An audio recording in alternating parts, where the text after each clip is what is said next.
Իդեալ համակարգը բացում է եվրոպական որակի եւ նրբագեղության դռները ձեր առաջ։ Հնարավորություն ընձեռելով ձեռք բերել եվրոպական արտադրողների լավագույն նմուշների նշված տեսականին մինչեւ 75% բացառիկ զեղչով։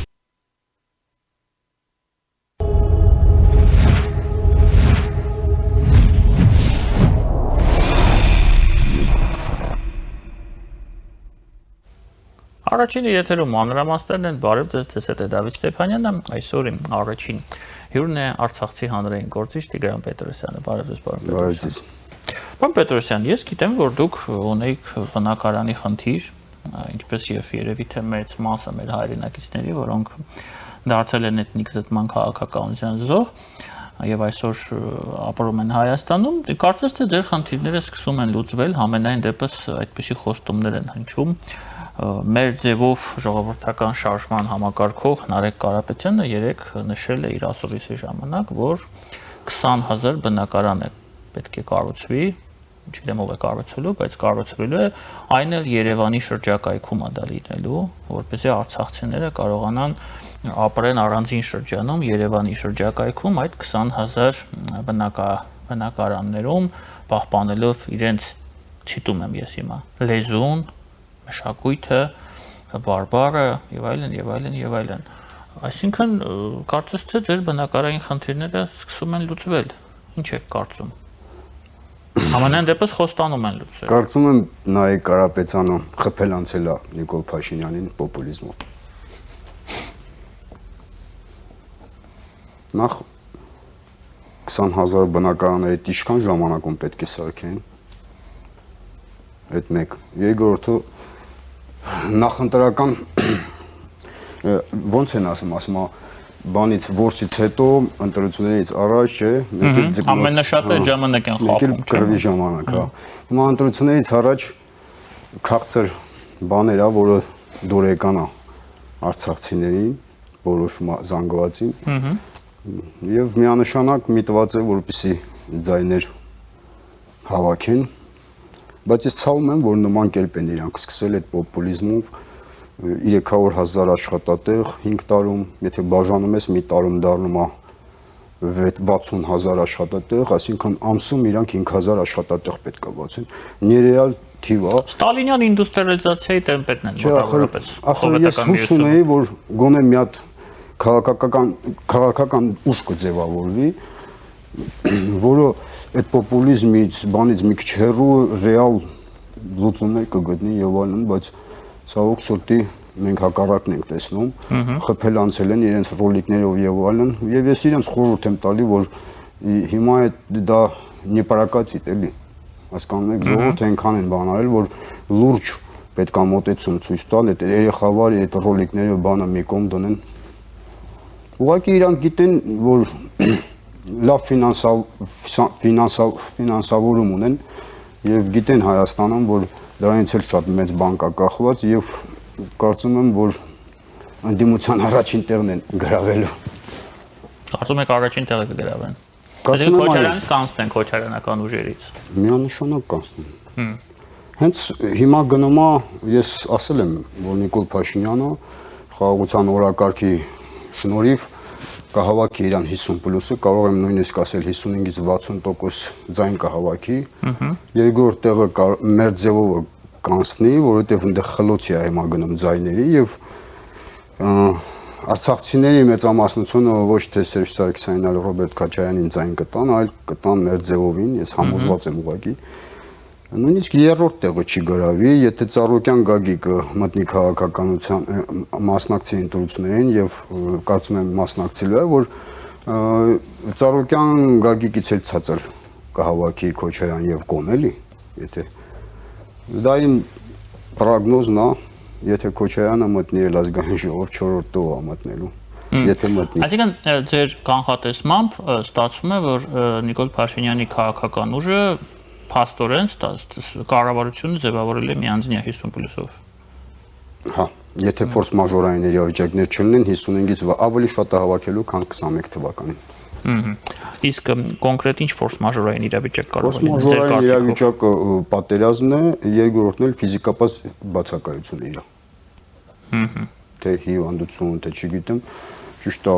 չեմ ցանկանում նման բան, բայց եթե ֆիզիկապես ինքը ներկա լինի, ֆորս մաժորային ուրիշ հետևանքներ, այսպես նույն ձև շարունակվի, 55-ից 60% ես տալիս եմ ոչ թե քաղաքական պայմանագրին, այլ Նիկոլ Փաշինյանին ու իշնորհիվ խաղաղության այդ օրակարգի եւ դա հասկանալի է, բարձ է, մարդիկ հոգնել են ամեն ինչից, ստերից, թալանից, պատերազմներից եւ այլն եւ այնքան դե Նիկոլ Փաշինյանը շատ թերություններ ունի, էլի։ 18 թվականին շատ-շատերը չէին պատկերացնում, որ նման թերություններ ունի, բայց այդ թերություններով հանդերձ իհարկե կհավաքի։ Դուք պարոն Պետրոսյան, շատ հետաքրքիր կարևոր թեմա արձարծեցիք Նիկոլ Փաշինյանի ֆիզիկական գոյությունը, ինչը շատ կարևոր է։ Արդյոք եթե մենք Աստված ոչ արածը ունենանք այսպիսի խնդիր, մենք ահաբեկչությունով անցած երկիր ենք, ամենաբարձր մակարդակով 99 հոկտեմբերի 27-ին տեղի է ունեցել հայտնի իրադարձությունները, որոնք փոխել են շատ հարցերում, ամեն ինչ փոխել են մեծ հաշվով։ Ես այդ ժամանակ Երևանում եմ ապրում։ Ամեն ինչ փոխել են։ Շատ լավ հիշում եմ։ Այսպիսի մի հարց է առաջանում։ Եթե այդպիսի սցենար էլ մենք կարող ենք էլի դիտարկել, ինչու ոչ, որպես վարկած։ Այդպիսի խնդիր առաջացավ։ Արդյոք դա նշանակում է, որ Հայաստանում լինելու է իշխանափոխություն։ Արդյոք ՔՊ-ն չունի այնպիսի մարդիկ ներսում, որոնք կարող են փոխարինել Փաշինյանին եւ դա ընդհանուր առմամբ մարդկանց ավելի կհամախմբի ԿՊ-ի շուրջ, եթե այդպիսի բան Աստված ոչ արածել։ Ընդհանուր առմամբ ես կարծում եմ, որ նման process-ները նաև դրսից են ղեկավարվում։ Ես համոզված եմ ուղղակի, որ ռուսական կողմը ուղղակի հասկացել է, որ Ռոբերտ Քոչարյանը չի վայելում հեղինակություն առաջվապես եւ շանս չունի եւ թե խնդրել են, թե պարտադրել են Սամվել Կարապետյանին, դա իմ անձնական կարծիքն է, որ մտնի քաղաքականության մեջ եւ այդ ռուսական լոբին այստեղ պաշտպանվի, հասկանալի է իրանց գործողությունները քաղաքական դաշտում ցանկացած գերտերություն նման կերպել անում։ Եվ գիտեք ինչ, ես մի կողմից էլ համոզված եմ, որ այս պահի դրությամբ Նիկոլ Փաշինյանը բոլորին ձեռք է տալիս, որովհետեւ մենք գիտենք ինչպիսի հնարքների են դիմում գերտերությունները, եթե մեկը իրանց ձեռ չի տալի, այս պահի դրությամբ կարծում եմ բոլորին ձեռ է տալի, դրա համար ինքը երևի կմնա ու կհաղթի էլի։ Բայց հետագայում իրան կփոխարինեն։ Մյուս ընտրություններին հնարավոր է իրենց կոմանդից ինչ որ մեկին 31-ին արդեն։ Հա։ Եթե իհարկե ինչեւ այդ բան չլինի, ես զգում եմ դա, որ կոմանդա են հավաքում ԶԱՊԴ ու մոտավորապես գիտեմ նույնիսկ ում վրա են աշխատում։ Տեսեք, պարոն Պետրոսյան, նախընտրական շրջանում ամեն ինչ թույլատրված է, մանավանդ Հայաստանում այդպիսի տպավորություն է ստեղծվում, բայց այնուամենայնիվ արցախցիների համար առանձին քաղաք, 20,000 բնակարան, 300,000 աշխատատեղ Հայաստանում, չգիտեմ ինչա խոստացել, շատ բան է խոստանում, հարկեր չեն հավաքելու։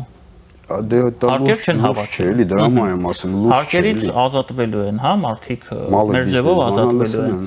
Հիմա հարցը մի դրամ աշխատավարձ եւ այլն տա։ Մի դրամ աշխատավարձ։ Մի քիչ լուրջ չէ, էլի։ Չէ, հարցը առաջանում այս ամենի համատեքստում, ինչ ռեսուրսներով։ Մարդիկ կան, որ Հայաստանում Իդեպ Վրաստանի հետ տանենք զուգահեռներ, Վրաստանում էլ էր այդպես։ Մարդիկ այն մտածում էին, որ պիտի Նայվանիշվիլին, քանի որ օլիգարխ է, հարուստ մարդ է, իր գրպանից այդ ամեն ինչը կանի։ Չնայած այսօր մենք համեմատում ենք այդ միլիարդավոր կարողությունը բյուջեի հետ, մենք հասկանում ենք, որ նույնիսկ այդ միլիարդները չեն կարող մեկ տարվա բյուջե չեն կարող փակել, հա, մնացածի մասին խոսել։ Բայց դա մի հատ շատ կարևոր բան կա։ Սամվել Կարապետյանի ամբողջ ունեցվածքը մեծ հաշվով կենտրոնացված է Ռուսաստանում։ Պատանդ է այդ ունեցվածքը այնտեղ։ Ես դա ասում եմ ելնելով նրանից, որ ես հասկանում եմ Ռուսաստանում ինչ գործընթացներ են։ Ինքը չի կարող այդ գումարները, այդ բիզնեսները այնտեղից հանել։ Այդ հնարավորությունը նույնիսկ չունի, եթե ինչ-որ մարդ կարող է ասել, որ ինքը իր փողերը բերելու է այստեղ ծախսի, այդ ամեն ինչը անի։ Դա անհնար է դա։ Նույնիսկ տեխնիկապես, եթե այդպիսի ցանկություն էլ պարոն Կարապետյանը ունենա։ Լավ, այս ամեն ինչը որ ասվում է, ասենք մեր ժողովուրդը դրան արժանի է, որ ասենք այդպիսի էժան մանիպուլյացիաներ արվեն, օրինակ նույն արցախցիների նկատմամբ, որոնք առանց այդ էլ բավականին խոցելի հոգեբանական վիճակում են շարունակվում։ Հենց դրա համար էլ չեք տեսնում ինչա կատարվում։ Այդ ստրեսային վիճակից միանշանակ այտենց խոցելի վիճակ է եւ մարդիկ փորձում են ուղղակի իրանց դարդով են ուզում են ձայն հավաքեն, հասկանում են, որ Նիկոլ Փաշինյանին արցախցիները ձայն չեն տալու, հասկանում են, որ մի քանի տասնյակ հազար ձայն կա եւ մեր ձևով հասկանում է, որ պրոբլեմ ունի Քոչարյանը, Սերժը։ Եվ այդ ձայները մեծամասամբ գնալու է իրենց։ Ուղղակի բացով չի ստում։ Ուղղակի ես ցավում եմ, որ անլուրջ է, էլի էս ամեն ինչ։ Լուրջ եմ, ասում եմ, մանկապարտեզ լինի, չի կարելի այտենց։ Միթե դրանց այդ PR մենեջերները բանը չեն հասկանում, որ շատ դիշով է այդ ամեն ինչ։ Այդ 300,000 աշխատել անհնար է, 1 դրամով որն է, կամ այդ 20,000 մի հատ հարցրել եք արցախցիներից, ռեզերվացիա եք սարքում գցեք մեջը։ Ուրիշ բան է, որ ասեն, գիտեք ինչ, կա չենք կարող բոլոր միջազգային իրավունքները պաշտպանենք արցախցիների, բայց գոնե ունեցվածքը փոխհատուցենք։ Այդ ուրիշ բան է, մի հատ թիվ վերցնեն կլորիկ, որ ասեն ամեն անձին խնդրենք, պահանջենք Եվրոպայից, նույն Թրամփից, ասենք, սենց են եղել, 100 քանի հազար մարդ կա Հայաստանի վիճակի չի։ Խնդրենք այդ փոխհատուցումը, գոնե այդ ունեցվածքի փոխհատուցումը որ տան, ամեն մարդ թող ինքը որոշի, որտեղ է ապրելու, ինչա, լավ վերաբերվեն, ստեղ են ապրելու, վատ վերաբերվեն,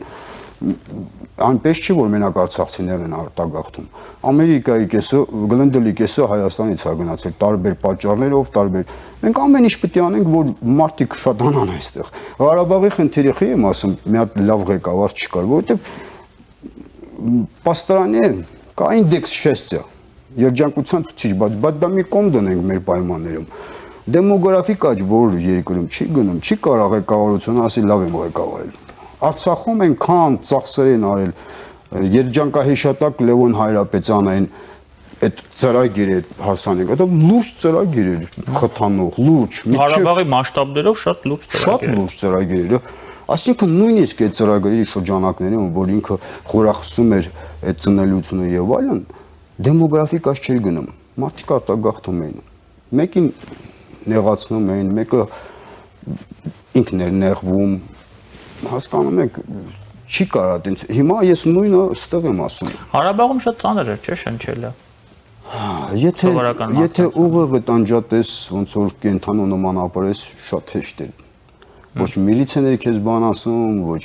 ինչ-որ մեկն էր ասում, բայց հենց ինչ-որ վախի մթնոլորտ կար, ես զգում էի դա երբ որ գալիս էի։ Մարդիկ վախենում են շատ դեպքեր, որ չկարողանամ աչքերին նայեմ, թե Ղարաբաղ, թե այստեղ։ Դուք չէ, ես ընդհանրապես մարդկանց մասին եմ ասում, Մարդիկ բա ինչ,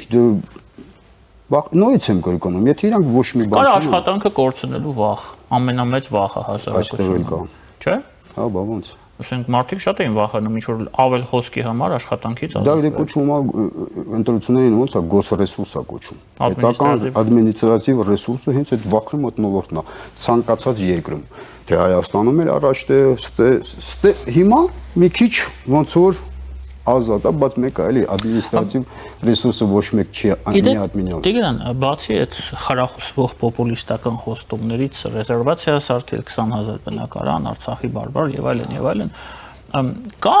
քաղաքական ուժեր, որոնք աշխատում են արցախցիների հետ, օգտագործելով այդ վախի մթնոլորտը, փորձելով ինչ-որ ձևով մարդկանց վախեցնել, խաբել, հա, շեղել եւ դրանով ստիպել, որ նրանք գնան եւ կատարեն ընտրություն։ Հիմա դժվար վախենան, բայց մեկը գիտեք ոնց է։ Ինչ որ մեկը նա կոմենտ է գրում, իր բարեկամին են գտնում, բան խնդրում, մեր մասի sense բան է գրել, խնդրում են եւ այլն, որոշների վրա կարող են ազդեցություն գործեն, շատերը արդեն լրիվ հիասթափված, նույնիսկ ոչ մի process-ի չեն խառնում, Facebook-ը ջնջել են, մի մոմենտ էլ ես էի ուզում այդպես անել, բայց միջև ընտրությունները չեմ ջնջելու, էլի, որովհետեւ պետք է ելնելու մարդկանց երեսին ճիշտը ասել որոշների մասին։ Դրա համար կտեսնենք ընտրություններից հետո միգուցե ես էլ ջնջեմ Facebook-ով։ Ես շատը ինձ այդ ընտրությունները པարզ է իմ համար։ Նիկոլ Փաշինյանը ընտրվելու է 50+-ով, այնտեղ ասեցի մեր ձևովն անելու, Գագիկ Ծառուկյանն անելու, վերջում Քոչարյանը երևի 7% միջև 12 տենց մաքսիմում հավաքի։ Սերժ Սարգսյանը չի անցնի։ Սերժ Սարգսյանը չի անցնի։ Դե միգուցե հավաքվելու են իրար, չգիտեմ, բայց այս պահի դրությամբ դա է իմ բանս։ Ստեղ խնդիրը ուրիշ բան է։ Լավ, ընտրությունները անցավ բրծավ, բա հետո խնդիրները խոմ չի լուծվել։ Որ խնդիրները։ Նույն մեր խնդիրները։ Ես ոնց որ պետք է չէ նենց արած, որ մարդկանց չկալի կենթանման վերաբերվել։ Նույնիսկ եթե մարդը սոցիալ կենթանի է, էլի 3000 արցախցիներ, եթե ես չեմ սխալվում, արդեն ստացել են բնակարանային սերտիֆիկատները, չէ՞։ 1500 ընտանիք է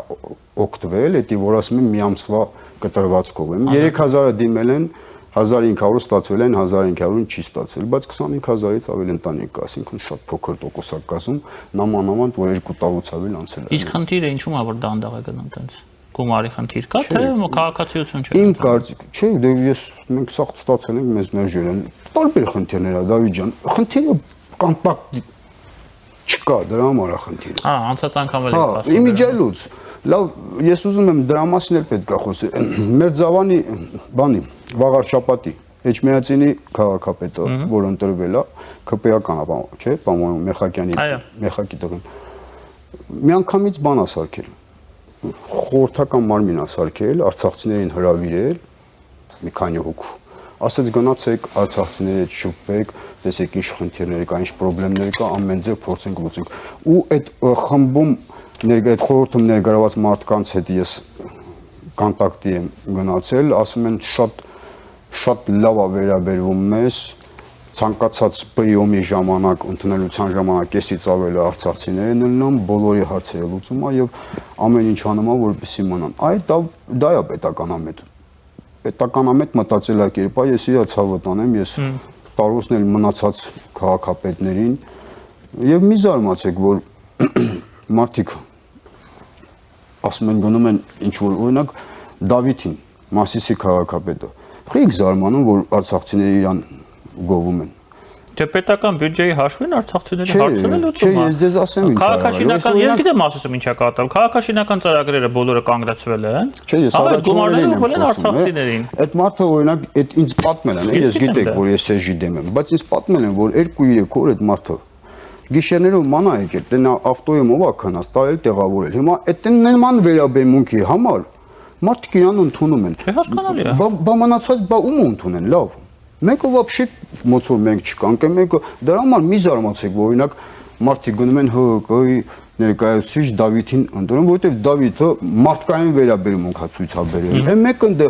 այդ Դավիթը ցուցաբերել է, մեկը օրինակ ասում է ես կցուցաբերեմ եւ այլն, եւ զարմանալի չի դա։ Մի զարմացեք էլի։ Ես կոնկրետ Դավիթ Համբարձումյանի հետ խնդիրը նրանում է, որ 18 թվականի հեղափոխության ժամանակ ինքն ամարտկային վերաբերմունք էր ցուցաբերում երիտասարդների նկատմամբ, որոնք ուղղակի դուրս էին եկել խաղացույցի։ Սա է խնդիրը, թե չէ։ Բայց 23-ին էլ նենց արեց, ես ասեցի, ես իրա ցավոտ կանեմ։ Միանշանակ ողջ դելի մոտ։ Տես տղեկի։ Մենակ տես տղեկ չի, աշխատողների։ Դա ես Մեխակյանի ցավոտ կանեմ։ Կարգին պետականամետ տղա։ Հասկանալի, պարոն Պետրոսյան, Արցախի խնդիրը այնպես է ստացվել, որ ցավոք Արցախը, հայկական Արցախը, հայերով բնակեցված Արցախը այլևս չկա։ Բայց Արցախի խնդիրը շարունակում է օգտագործվել ներքաղաքական տրամաբանության շրջանակներում, նախընտրական, Ռուսաստանի կողմից է օգտագործվում, մենք տեսնում ենք, որ էմիսարներ են գալի Ռուսաստանից այստեղ, որոնք ասում են Արցախի խնդիրը կա, ինքը գոյություն ունի։ Ինձ մոտ տպավորություն է ստեղծվում, որ կան ուժեր եւ Հայաստանի ներսում, եւ Հայաստանի դրսում, որոնք Արցախի խնդիրը ուզում են դարձնել հերթական ցեղասպանության խնդիր, հայկական հարցի բաղկացուցիչ մաս, որը չի լուծվելու, ոչ մի բան չի արվելու, որ այն լուծվի, բայց անընդհատ դրոշի պես թափահարելու են եւ այդ խնդիրը օգտագործելով արցախցիներին, խնդիրներ ստեղծեն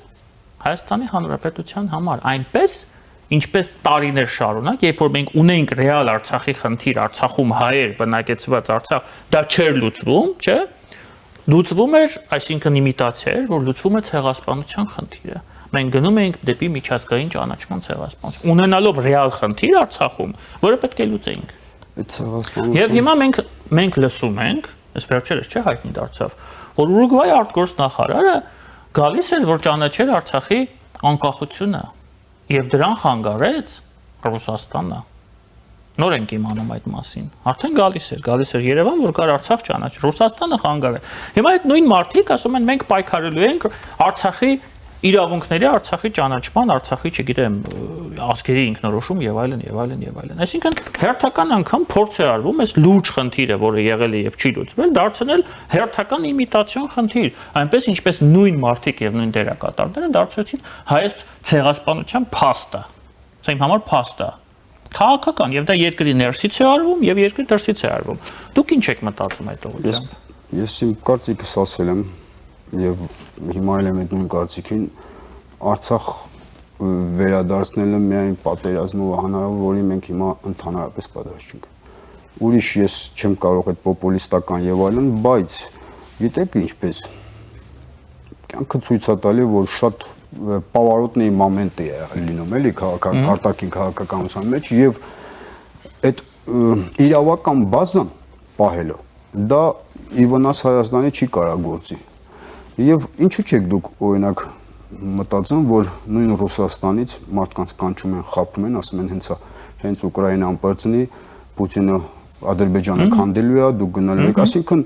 մարդիկ կարող է բայց ոչ մեկին օրինակ չասես այդ մարդը հույսով գալիս ասում լավ ալնելու պետքա եւ այլն հասկանում եք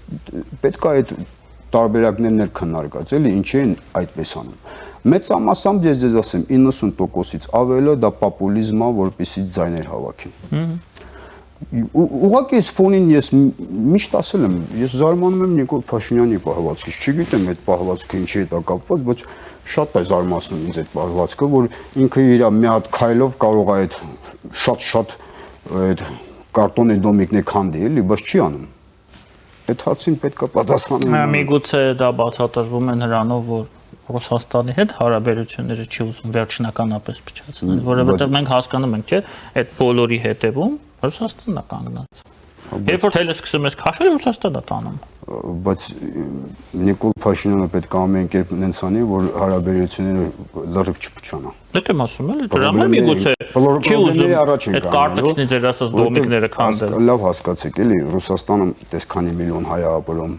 ամբողջ ապարոտի մեծամասնությունը Ռուսաստանից եւ կարող է խնդիրներ մեզ համար առաջացնել որոշակի, այո, կարող է։ Ոչ որոշակի լուրջ էկոնոմիկի խնդիրներ ենք ունենալու, ճիշտ է, տակից կարելի ենք դուրս գալ, բայց լավ կլինի նույն իսկի այդքանի չասենք։ Բայց եթե իրենք դա անեն, իրենք կորցնելու են վերջի կրվանները, վերջի մեխանիզմները, այստեղ ինչ որ ազդեցություն ունենալու համար դա պետք է հաշվի առնել։ Իմպերիալիստիկ մուշլիներ իրանք դες չեն մտածում։ Դա դա էլ է ճիշտ։ Եթե այդպես չմտածեին, Ղարաբաղը հիմա դուք հիմա Ղարաբաղում եք ապրում, եթե այդպես չմտածեին։ Ղարաբաղում արդեն էլի որ այդպես վերջը սենց եղավ, ես հասկացա, որ իրանք ուղղակի իմպերիալիստիկ մշլենիա ու համոզված եմ նույնիսկ որ շատ քաղաքական գործիչներ Ռուսաստանում այդպես են մտածում, որ Ուկրաինան կանգնի Պուտինը չի մոռացել Ալիևի քայլերը ու պատժելու է։ Իսկ հիմա կարծում եմ պետք է այնպես արած, որ այս ներքին օրինակ իմ խորհուրդը էլի այդ բլոգերներին բանին պետք է մի քիչ սանձանձեռնեն, որովհետև ատելություն չէ, բայց բան են ոնց որ այնպես են արտահայտվում, այս սկոպ կա, էլի որ ասես խի, բա ես տենց չեմ արտահայտել, բայց իրականում ընդհանուր այդ բանը գնում է ընդդեմ արցախցիների, էլի։ Եկել եք բան ձեններ հետ կտրեք, լավ։ Ես հիմա Հայաստանի քաղաքացի եմ, ես իրավունք ունեմ իմ իշխանությունից դժգոհ լինել։ Հայաստանում բոլորը իրավունք ունեն արտահայտվել, եւ ես կարծում եմ ոչ մեկ իրավունք չունի այդ արտահայտվելու բլոգերների մակարդակով սահմանափակել։ Բլոգերների կառավարության որոշ անդամների, որոշ падգամավորների մակարդակով այդ մցնում է այդ ատելությունը եւ այլն, որին պետքա շատ կոշտ արձագանքել եւ պետությունը պետք է արձագանքի։ Այնպես չանեն էլի, որ մի հատ Տուժված Ղարաբաղցի մի հատ բլոգեր կա, նա օրինակ բռնի ծեծի մտնի ընկնի։ Հասկանում եք, այդ ուղղությամբ աշխատանքները էլի թերի են։ Նաև այնպես է ստացվում, որ Արցախյան խնդրի, արցախցիների խնդրի չափումը նաև եկեղեցուն է վերաբերվում, ինչով, որտեվ ասում են, չէ, որ իշխանությունը սկսել է հետապնդել Գարեգին II-ին կամ Կտրիչ Ներսիսյանին, նրանից հետո, երբ որ ինքը Շվեյցարիայում ինչ որ համաժողով է կազմակերպել, որտեղ արցախցիների իրավունքներն էին քննարկվում։ Եվ դա այն դեպքում, երբ որ Արցախը շրջափակման մեջ էր, ոչ մի համաժողով չէր կազմակերպվում, եկեղեցին լուր էր, զանգերը չէին հնչում, ընդհանրապես ոչ մի բան չկար։ Արցախի թեմի առաջնորդը փախել էր Արցախից, չէ՞։ Եվ երբ որ Արցախը վերացավ որպես գործոն, արցախցիները Արցախի հողից վերացան։ Հիմա եկեղեցին սկսել է, եկեղեցու իշխանները սկսել են Արցախի ժողովրդի իրավունքներով զբաղվել։ Ընդհանրապես եկեղեցում էլ է իշխանության կռիվ գնում։ Հիմա բարձ է էլի։ Հա մեկ էլ գիտեք ինչպես, փաստորեն այնպես է ստացվում, որ աթեիստը մեր երկրում տեղ չունի։ Հիմա ցույց են տալիս աթեիստ լինելը մոդայք չի հիմա։ Չէ, հիմա մոդայք չի։ չեմ ասում, ես աթեիստ եմ, բայց մարդ կա հիմա աթեիստ է։ Դու այնպես են անում, որ մեկը գնում այնտեղ չոքում է, մեկը այնտեղ է չոքում։ Չի կարելի էլի տենց 21-րդ դարն է, էլի մեր ինքնությունն է, մեր ինքնությունն է հայկական եկեղեցին, էլի մեր մշակույթի անբաժանելի մասն է։ Պարոն Պետրոսյան, աթեիզմը եւ քաղաքականությունը համատեղելի չեն Հայաստանում հիմա։ Սա է խնդիրը։ Չէ, ուզում եմ ասեմ, հենա հավաքվել են կողմնակիցներն ու բանը, որ էջմիածին։ Ընդհանուր 3000 մարդ չի եղել։ 3 միլիոն մարդ է ապրում Հայաստան։ Հասկանում եք ինչ է։ Մարդիկ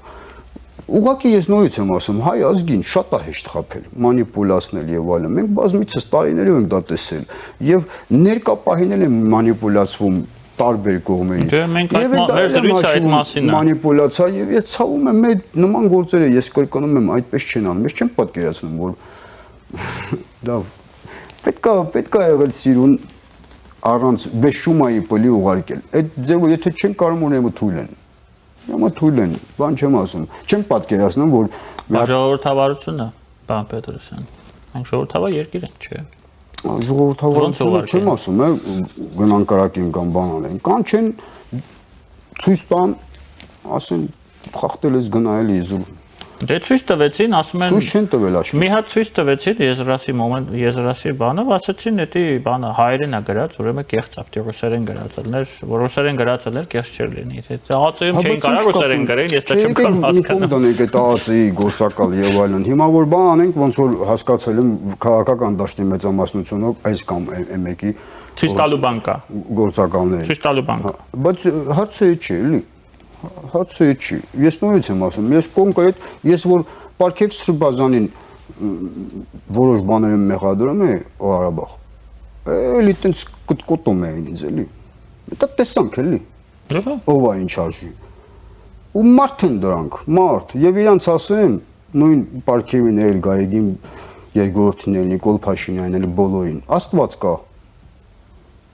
Թող իրանք դրա մասին մտածեն։